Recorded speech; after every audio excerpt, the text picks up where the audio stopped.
അപ്പൊ നിങ്ങളുടെ സ്കിന്നിൽ ഉണ്ടാകുന്ന ഡിഫറൻസ് നിങ്ങൾക്ക് കണ്ടറിയാൻ പറ്റുന്നതായിരിക്കും.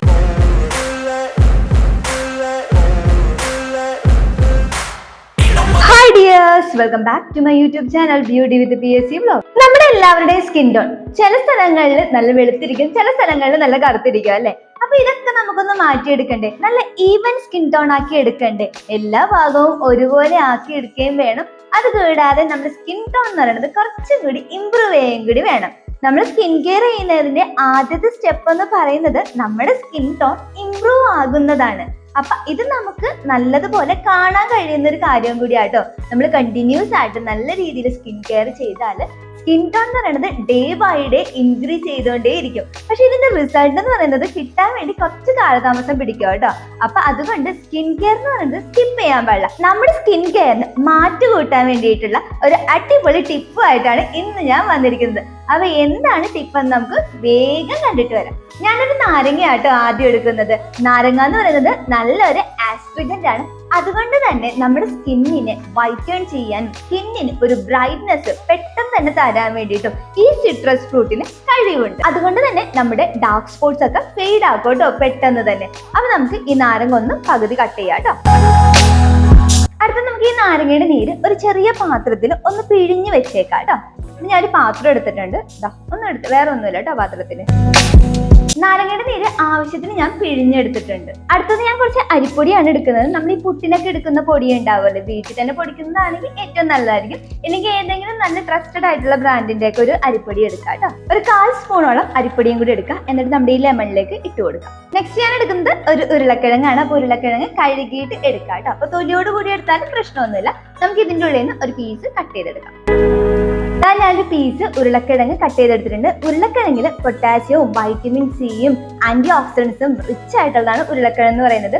കൂടാതെ നമ്മുടെ സ്കിന്നിൽ കൊളാജൻ ബൂസ്റ്റ് ചെയ്യാൻ വേണ്ടിയിട്ട് ഹെൽപ്പ് ചെയ്യുന്ന ഒന്നും കൂടിയാണ് ഉരുളക്കിഴങ്ങ് എന്ന് പറയുന്നത്. ഉരുളക്കിഴങ്ങ് കട്ട് ചെയ്തെടുത്തു കഴിഞ്ഞിട്ടുണ്ടെങ്കിൽ അതിൻ്റെ ഉള്ളിൽ ഒരു വൈറ്റ് കളർ ലെയർ ഉണ്ടാകും. അപ്പോൾ ഈ ഒരു ഈർപ്പം ഉണ്ടല്ലോ, അത് നനവ് പോകുന്നതിന് മുന്നേ തന്നെ നമ്മൾ എടുക്കണം. അതായത് കട്ട് ചെയ്ത് അപ്പം തന്നെ നമ്മൾ അപ്ലൈ ചെയ്യാം കേട്ടോ. നമ്മൾ ഈ പാത്രത്തിൽ അരിപ്പൊടിയും ലെമണും കൂടി പിഴിഞ്ഞ് വെച്ചിട്ടുണ്ട്. ഇനി നമ്മൾ ചെയ്യാൻ വേണ്ടി പോകുന്നത് ജസ്റ്റ് ഉരുളക്കിഴങ്ങ് എടുക്കുക. എന്നിട്ട് നമ്മുടെ ഇതിലേക്ക് ഒന്ന് ജസ്റ്റ് ഇങ്ങനെ ഡിപ്പ് ചെയ്ത് കൊടുക്കുക കേട്ടോ. ഡിപ്പ് ചെയ്യുന്നതിന് മുന്നേ ആയിട്ട് നമ്മുടെ മുഖം നമ്മൾ ഉപയോഗിക്കുന്ന ഫേസ് വാഷ് ഉപയോഗിച്ച് നല്ലതുപോലെ കഴുകിയിട്ട് നീറ്റാക്കി വെച്ചേക്കാം. അതിനുശേഷം വേണം ഇതൊക്കെ ചെയ്ത് കൊടുക്കാൻ കേട്ടോ. അപ്പൊ എന്റെ ഫേസ് ഒന്ന് ഞാൻ കഴുകിയതാണ്, ഒന്ന് ജസ്റ്റ് ഒന്ന് നനച്ചിട്ട് വരാം. അപ്പൊ ഞാൻ എന്റെ ഫേസ് നല്ലതുപോലെ കഴുകിയിട്ട് വന്നിട്ടുണ്ട്. ഇനി നമുക്ക് ഉരുളക്കിഴങ്ങ് എടുക്കാം. അത് നമ്മുടെ ഈ അരിപ്പൊടിയിലും ലെമണിലും ഡിപ്പ് ചെയ്യാം കേട്ടോ, മുക്കിയെടുക്കാം. ഇങ്ങനെ എടുക്കാം കേട്ടോ. അതിനുശേഷം നമ്മുടെ മുഖത്തേക്ക് ഇതുപോലെ റബ്ബ് ചെയ്ത് കൊടുക്കാം. ലൈറ്റ് ആയിട്ട് ഒരു മൈൽഡ് ആയിട്ടുള്ള ഒരു സ്ക്രബിങ് എഫക്റ്റും കൂടി കിട്ടും കേട്ടോ അരിപ്പൊടി ഇടുമ്പോൾ. കുറേക്കാരെയൊക്കെ ശ്രദ്ധിച്ചിട്ടുണ്ടെങ്കിൽ നിങ്ങൾക്ക് മനസ്സിലാകും, അവരുടെ സ്കിൻ കെയറിൽ അവർ മുടങ്ങാതെ ഉൾപ്പെടുത്തുന്ന ഒരു ഐറ്റം എന്ന് പറയുന്നതാണ് അരിപ്പൊടി എന്ന് പറയുന്നത്. വേറെ ഒന്നുമല്ല, അരിപ്പൊടിയിൽ അതായത് അരിയിലുള്ള കണ്ടൻസ് എന്ന് പറയുന്നത് നമ്മുടെ സ്കിന്നിന് ബ്രൈറ്റൻ ചെയ്യാൻ നല്ലതുപോലെ സഹായിക്കും. അതുകൂടാതെ ഈവൻ സ്കിൻ ടോൺ ആക്കി നിർത്താനും കൂടി സഹായിക്കുന്നുണ്ട്. നമ്മളിങ്ങനെ ചെയ്യുന്നതിലൂടെ നമ്മുടെ സ്കിന്നിൽ കൊളാജൻ ബൂസ്റ്റ് ചെയ്യാൻ വേണ്ടി ഹെൽപ്പ് ചെയ്യും കേട്ടോ. അപ്പൊ ഈ ഒരു പീസ് മാത്രമല്ല, ഇനി കട്ട് ചെയ്തിട്ട് ഒരു 2-3 പീസ് എടുത്തിട്ട് നമ്മളിങ്ങനെ അപ്ലൈ ചെയ്ത് കൊടുക്കാവുന്നതാണ്. കൂടുതൽ ആൾക്കാർക്കും ഈ ഭാഗങ്ങളിലായിരിക്കും ഡാർക്ക്നെസ് കാണുന്നത്. ചിലർക്കൊക്കെ ഈ ഭാഗങ്ങളിൽ പിഗ്മെന്റേഷൻ ഒക്കെ ഉണ്ടാവും കേട്ടോ. അപ്പൊ എവിടെയാണുള്ളത് അവിടെയൊക്കെ ഇങ്ങനെ താഴത്തുനിന്ന് മുകളിലേക്ക് ഇങ്ങനെ റൗണ്ട് ഷേപ്പിലായിട്ട് മസാജ് ചെയ്ത് കൊടുക്കും. ഉരുളക്കിഴങ്ങ് ആയതുകൊണ്ട് തന്നെ നമ്മൾ ഈ സൂര്യപ്രകാശമൊക്കെ അടിച്ചിട്ടുണ്ടാകുന്ന ഷെയ്ഡൊക്കെ ഇങ്ങനെ മാറി സൺടാനൊക്കെ അടിച്ചാൽ കറുത്തൊക്കെ ഇരിക്കുമല്ലോ, ആ ഒരു പ്രശ്നമൊക്കെ മാറ്റിത്തരും. അപ്പൊ നമ്മളിത് മുഴുവനായിട്ട് റബ്ബ് ചെയ്തിട്ടുണ്ട്. ഒരു 10 മിനിറ്റോളം ഇതുപോലെ തന്നെ വെക്കുക കേട്ടോ. ഈവൻ സ്കിൻ ടോൺ ആകണം. നമ്മുടെ സ്കിന്നിന് കുറച്ചും കൂടിയൊക്കെ നിറം വെക്കണം. മുഖത്തിന്റെ എല്ലായിടത്തും ഒരുപോലെ തന്നെ നിറം വേണം.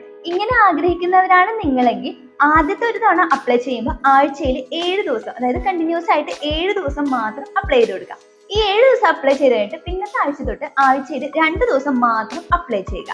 ഇങ്ങനെ കണ്ടിന്യൂ ചെയ്ത് പോകുവാണെങ്കിൽ സ്കിന്നിന്റെ നിറം നല്ലതുപോലെ ഇംപ്രൂവ് ആകും. പിന്നെ ലെമൺ കുറച്ച് പേർക്കെങ്കിലും അലർജി ആയിരിക്കും. ഇങ്ങനെ ലെമൺ അലർജി ഉള്ള ആൾക്കാരാണെങ്കിൽ ലെമണിന്റെ ഡ്രോപ്പ് എന്ന് പറയുന്നത് വളരെ കുറച്ച് മാത്രം എടുക്കുക. അതിനുശേഷം അതിൽ കുറച്ച് റോസ് വാട്ടറും കൂടി മിക്സ് ചെയ്യുക. എന്നിട്ട് ഡൈല്യൂട്ട് ചെയ്തിട്ട് വേണം നമ്മൾ പൊട്ടറ്റോയിൽ മുക്കിയിട്ട്, അരിപ്പൊടിയും പൊട്ടറ്റോയൊക്കെ മുക്കിയിട്ട് ഇങ്ങനെ അപ്ലൈ ചെയ്ത് കൊടുക്കാൻ വേണ്ടിയിട്ട്. സെൻസിറ്റീവ് സ്കിന്നുകാരൊക്കെ ആണെങ്കിൽ നമ്മൾ ലെമൺ ഡയറക്റ്റ് ആയിട്ടൊന്നും അപ്ലൈ ചെയ്യാതിരിക്കട്ടെ. ഓയിലി സ്കിന്നുകാർക്ക് ഒരു ബ്ലസ്ഡ് ആയിട്ടുള്ളത് കൊണ്ട് തന്നെ ലെമൺ ഇങ്ങനെ അപ്ലൈ ചെയ്യുമ്പോൾ കുറച്ചും കൂടി റിസൾട്ട് കൂടുതൽ കിട്ടുന്നുണ്ട്. പിന്നെ ഒരിക്കലും ലെമൺ തനിച്ച് നമ്മുടെ ഫേസിലോട്ട് അപ്ലൈ ചെയ്യാതിരിക്കുക കേട്ടോ. അപ്പൊ അതുകൊണ്ട് ഈ ഒരു മിക്സ് അപ്ലൈ ചെയ്യുമ്പോൾ ലെമണിന്റെ അളവ് വളരെ കുറച്ചെടുക്കുക. അപ്പൊ നമ്മളിപ്പോ ഹാഫ് ലെമൺ ആണ് കട്ട് ചെയ്ത് എടുക്കുകയെങ്കിലും അതിൻ്റെ ഉള്ളിൽ നിന്ന് വളരെ കുറച്ച് മാത്രം നിങ്ങൾ ലെമണിന്റെ ജ്യൂസ് എടുത്താൽ മതി കേട്ടോ. അപ്പൊ നമുക്ക് ഇതൊന്ന് ഒരു 10 മിനിറ്റ് ഉണങ്ങാൻ വേണ്ടി വെയിറ്റ് ചെയ്യും. 10 മിനിറ്റ് ആയിട്ടുണ്ട്, നമ്മുടെ സ്കിന്നൊന്ന് വലിഞ്ഞു വന്നിട്ടുണ്ട്. ഞാൻ ഒന്ന് കഴുകിയിട്ട് വരാം. അപ്പൊ എന്റെ ഫേസ് ഞാൻ നല്ലതുപോലെ കഴുകി വന്നിട്ടുണ്ട് കേട്ടോ. ഫേസ് കഴുകി വന്നപ്പോൾ തന്നെ നിങ്ങൾക്ക് മനസ്സിലായി കാണാം ആ ലെമണിന്റെയും പൊട്ടറ്റോയുടെ ഒക്കെ ആ ഒരു ഡിഫറൻസ് നമ്മുടെ ഫേസിൽ പെട്ടെന്ന് തന്നെ റിഫ്ലക്ട് ചെയ്യുക കേട്ടോ. അപ്പൊ നമ്മുടെ ഫേസ് ഒന്ന് സാറ്ററൈറ്റ് ചെയ്തെടുക്കുക കേട്ടോ, ഒപ്പി എടുക്കുക. പിന്നെ നമ്മൾ ഈ മുഖം നമ്മുടെ ഒപ്പി കഴിഞ്ഞതിന് ശേഷം ഏതെങ്കിലും ഒരു മോയ്സ്ചറൈസിങ് ക്രീം, നമ്മൾ എന്തായാലും ഉറങ്ങാൻ പോകുവാണല്ലോ, അപ്പൊ നമുക്ക് ഇഷ്ടപ്പെട്ട ഏതെങ്കിലും ഒരു മോയ്സ്ചറൈസിങ് ക്രീം, വളരെ ലൈറ്റ് ആയിട്ടുള്ള ക്രീം കേട്ടോ, അത് നമ്മുടെ മുഖത്ത് അപ്ലൈ ചെയ്ത് കൊടുക്കുക. ഇനി നിങ്ങളുടെ കയ്യിൽ മോയ്സ്ചറൈസിങ് ക്രീം ഒന്നും ഇല്ലാത്ത ആൾക്കാരാണെങ്കിൽ നമ്മുടെ അലോവേര ജെൽ ഉണ്ടല്ലോ, കറ്റാർവാഴ, അത് നമ്മുടെ മുഖത്ത് അപ്ലൈ ചെയ്തിട്ട് കിടന്നുറങ്ങുക കേട്ടോ. അപ്പൊ നിങ്ങളുടെ സ്കിന്നിൽ ഉണ്ടാകുന്ന ഡിഫറൻസ് നിങ്ങൾക്ക് കണ്ടറിയാൻ പറ്റുന്നതായിരിക്കും. പിന്നെ പ്രത്യേകം ശ്രദ്ധിക്കേണ്ട ഒരു കാര്യം, നൈറ്റ് ടൈമിൽ വേണം ഇത് യൂസ് ചെയ്യാൻ വേണ്ടിയിട്ട്, ഡേ ടൈമിൽ യൂസ് ചെയ്യരുത്. കാരണം സൺലൈറ്റ് ഒക്കെ അടിച്ചു കഴിഞ്ഞിട്ടുണ്ടെങ്കിൽ നമ്മുടെ സ്കിൻ ടോൺ എന്ന് പറയുന്നത് വേഴ്സ്റ്റ് ആയിട്ട് പിന്നെ തിരിച്ച് ഒരു കറുത്ത ഒരു ഷെയ്ഡിലേക്ക് വരാൻ ചാൻസ് ഉണ്ട്.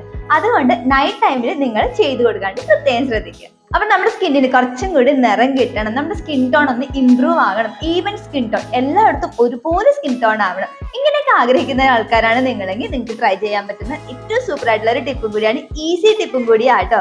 അപ്പൊ ഇത്രയാണ് ഇന്നത്തെ വീഡിയോ. ഇന്നത്തെ വീഡിയോ നിങ്ങൾക്ക് എല്ലാവർക്കും യൂസ്ഫുൾ ആയെന്ന് കരുതുന്നു. വീഡിയോ ഇഷ്ടമായെങ്കിൽ പ്ലീസ് ലൈക്ക്, ഷെയർ, കമന്റ് ചെയ്തേക്കണേ. പിന്നെ ആരെയും സബ്സ്ക്രൈബ് ചെയ്യാത്തിട്ടുണ്ടെ പ്ലീസ് ഒന്ന് സബ്സ്ക്രൈബ് ചെയ്തേക്കണേ. അപ്പൊ നമുക്ക് നെക്സ്റ്റ് വീഡിയോയിൽ പുതിയൊരു സബ്ജക്റ്റുമായിട്ട് കാണാൻ dears. Bye, take care all.